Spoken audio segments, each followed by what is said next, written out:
So every year at my school, we do a thing where we go to Alton Towers. Now, this was my first time ever going to Alton Towers, so it was fun. This is the story about how I fainted at Alton Towers when I wasn't even on a ride.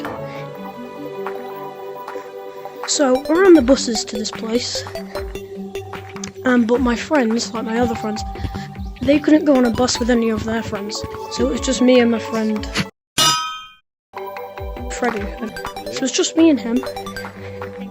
Right, we're on a bus, and everything's good for the first 3 hours while we're driving there. And we get there. We have to walk about 10 hours just to get into the actual park. But it was worth it. Then when we got in, we met with my other friends, and we walked around, and we wanted to get on 13. So we queued up in line for about 10 years. Right? And we only had like 4 hours at Alton Towers. So we get there, and we get on 13.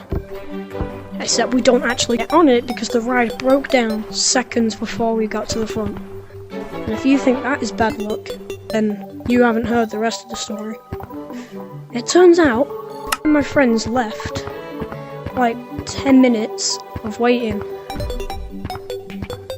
And then there was 2 other kids that were there who were waiting with us, and they came up to us and said, the ride got fixed 3 minutes after you left.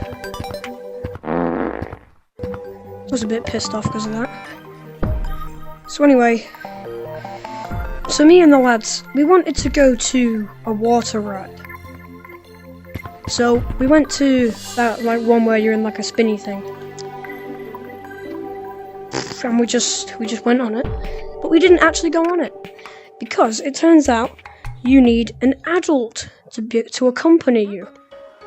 Which I think is dog poop. So after that, we all pretty much gave up on going on a ride. But my friend Atten, no, he wants to go on the mine train. You know, the one that goes like 2 miles an hour. Sometimes my genius is... it's almost frightening. Yeah, that one. So, me and the lads, we see the blade. And we decide to go on that instead. And it was actually surprisingly really fun. I would insert a video of me on it, because my friend James recorded. But I don't really want to show my face, and editing it might be a pain.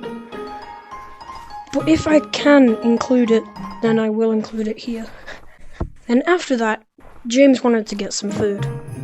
So that's exactly what we did, we got some food. Well, the lads did. Then James got his wish of getting food. So after that, we had to head back to the entrance because it was time to go. These 3 kids, they were missing. Where do you think they were? They were already on the buses that were going back. But the buses, I just clarify. The buses weren't driving, but the kids were on them. I feel like that was a bit of a lie. But after we find out where they are, we all start heading back. So, this is where things start to take a turn for the worse. Because the only things that I ate that day were my breakfast, a packet of crisps, and some Jolly Ranchers that a kid called Kyle gave me. So,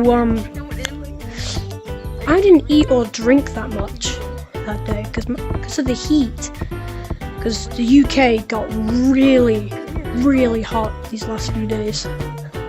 So because of the heat, my body wasn't telling me that I had to consume things. And we'll walk into the coach. And I get really, really dizzy. And what happens is Fred tries to climb over this fence because we went the wrong way and we had to regroup with the people.